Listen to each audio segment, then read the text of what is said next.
So guys, ito na ang ating part 2. Na pala ang ating kasama natin. Nakikita niyo guys, kasama namin to sa pag-TikTok.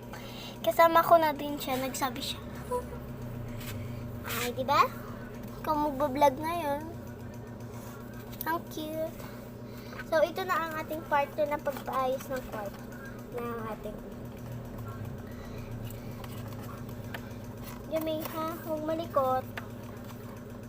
Guys, si ate, ang pangalan niya pala ay Jamie. Sobrang kulit. Iyak siya ng iyak pag ulit.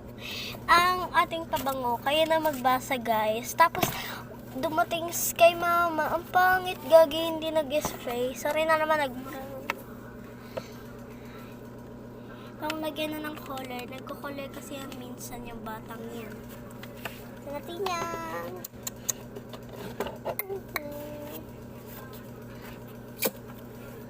Gisip siya guys kung anong hablutin niya. Ito lang.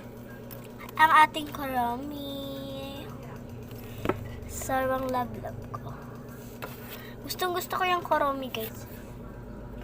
Ting bag. Garugtong pa? So, kanyang bag yan. Kaya yung inado. So, notebook guys.